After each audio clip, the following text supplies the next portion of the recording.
Hello and welcome in the second video of the globalization and Indian economy. So far we have discussed the meaning of the globalization. We have discussed about the multinational corporations. Now in this video we are going to discuss about the special economic zone. Actually the special economic zone is the industrial area. It is mainly developed by the central government or the state government to increase the production. The special economic zone mainly enjoys trade exemption by the central government or the state government. If a company is establishing its factory or industry in the special economic zone, it will be exempted from paying taxes for first 5 years. So the first 5 years the company don't have to pay any kind of tax. Now why the central or the state government establish the special economic zone? To increase the production, to increase the employment, to attract the multinational corporations in their area. Because if a multinational corporations do investment in India, it will generate employment in our own country, as well as the multinational corporations will also do the infrastructure development in our country. So the government of India decided to establish special economic zone in which additional benefits will be given to industry or factory if they are opening their factory or industry in special economic zones. So I hope that the meaning of the special economic zone is clear for everyone. So the main objective of the establishment of the special economic zone is to increase the production and to generate employment in India. So the special economic zone are industrial zones being set up by the central and the state governments of different parts of the country. The objective is to generate employment and to increase the production, to increase manufacturing. These are the main objective of special economic zones. The special economic zone have to be the world-class facilities such as electricity, water, road, transportation, storage, and recreational and educational facilities. So special economic zone is a small area. The surrounding area may be underdeveloped. The surrounding area may be a village one. So the special economic zone is a small area which is rapidly developed by the central government or state government to increase the production over that area.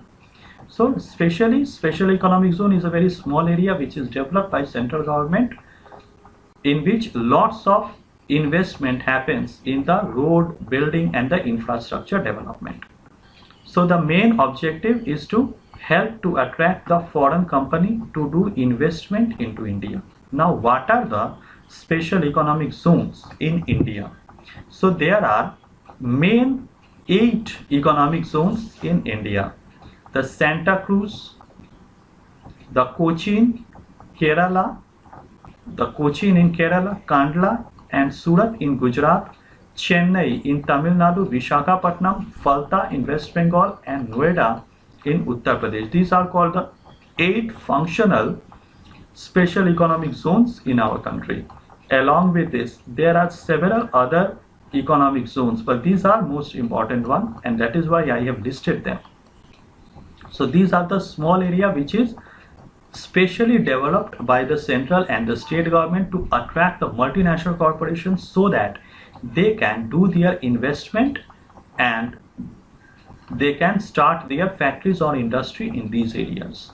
So these areas are much more developed. These are the small one but very developed areas. Now the reasons, as I have recently said, that the foreign trade means the export and import. Now you should know that after independence, the government of India, we are talking about the independence. After independence, India put restrictions upon the foreign trade. because we cannot allow every multinational corporations to enter into India, because if every multinational corporations allowed to enter into India, it will harm the interest of the local companies.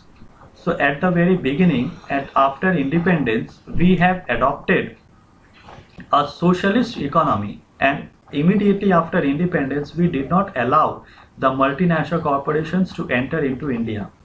After independence, Jawaharlal Nehru was the first Prime Minister in India. So the first Prime Minister of India, as everybody know, Jawaharlal Nehru.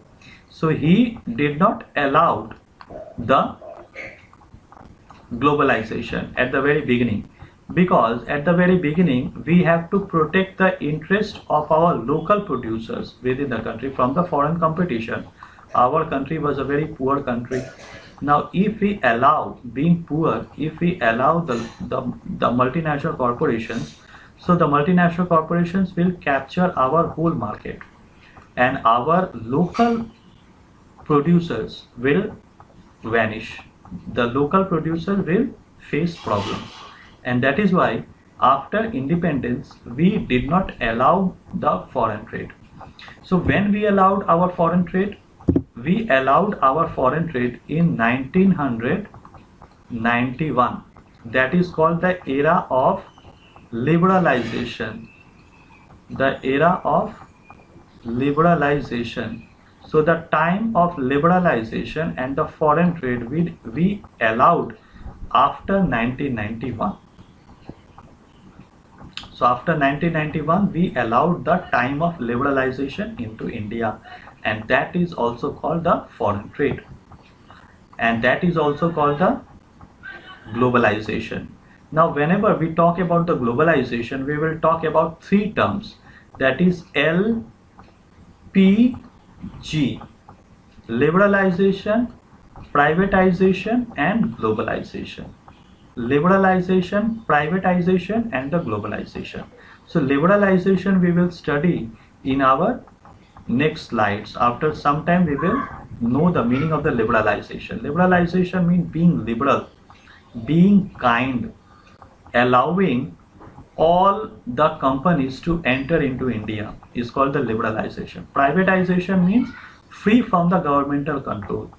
Everything should be in the private hand. That is called the privatization. And the globalization means a unified world, undivided market and undivided globe is called the globalization. So after 1991 in India, the government of India started working on LPG model, that is called the liberalization, privatization and globalization. I hope it is clear for everyone. So 1991 was the year in which we accepted the liberalization, privatization and the globalization. So this LPG model was mainly implemented in 1991 by Dr. Manmohan Singh. Dr. Manmohan Singh was the person who started the globalization in India in 1991. So along with the globalization, there were certain features. Why we accepted the globalization? Why we accepted the foreign trade? So let's understand about few important factors which have enabled the foreign trade or globalization in India. So these are the main factors which enabled the globalization in India. First one is the technology.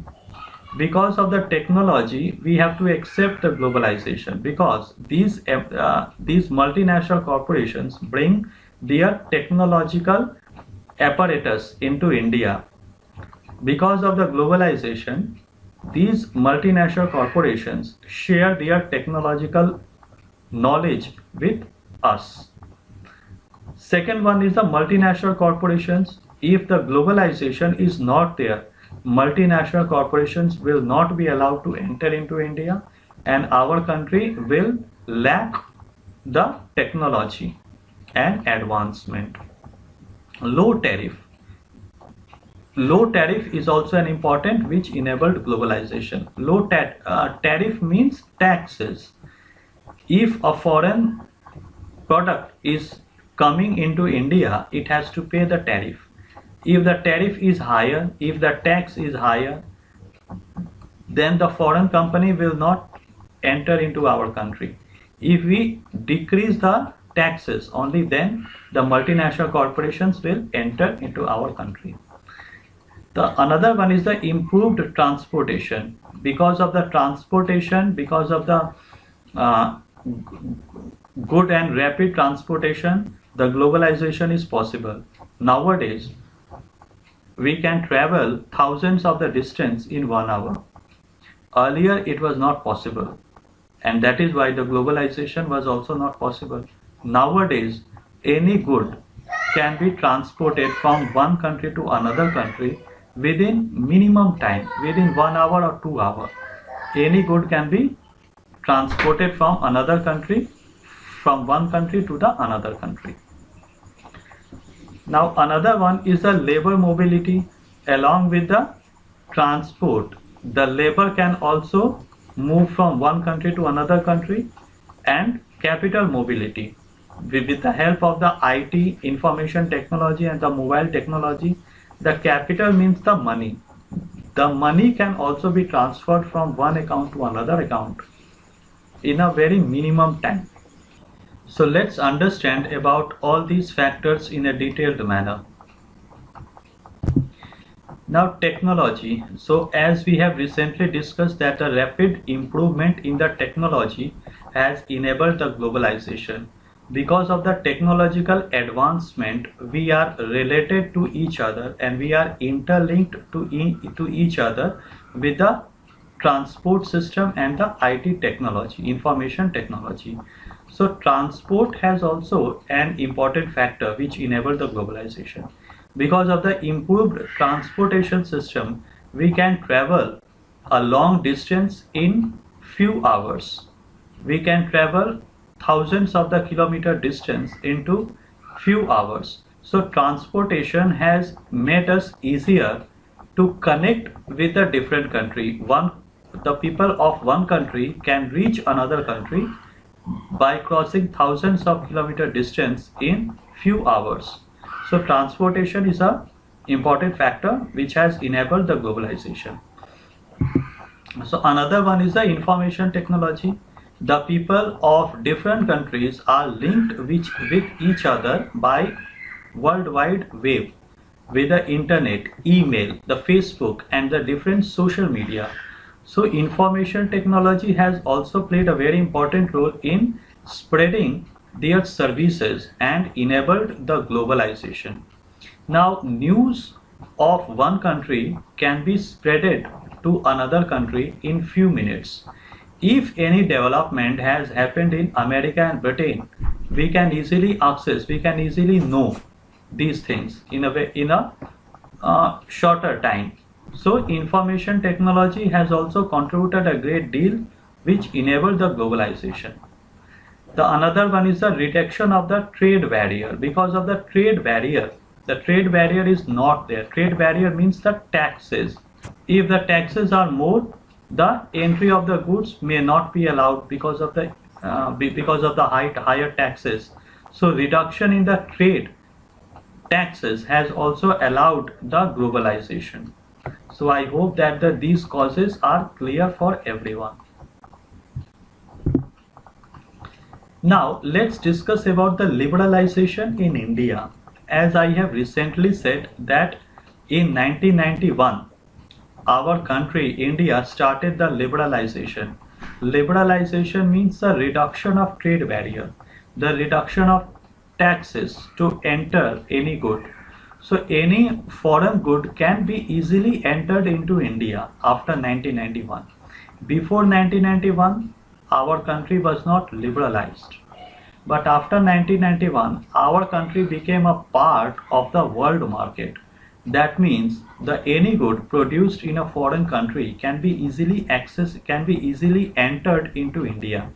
So that is called the liberalization process. Our liberalization started in 1991 under the time of Manmohan Singh government. So this helped the Indian producers to improve their performance but also improve their quality, because the Indian producer came in competition with the foreign brands. So the Indian producers had to compete with the foreign brands. So the Indian producer had to improve their technology as well as they had to lower their cost. So I hope that the liberalization is clear for everyone. So liberalization means our country became a part of the world economy, and the government of India allowed the foreign companies and the multinational corporations to enter into India. So liberalization means reduction in the trade barrier, and restriction and the removal of taxes.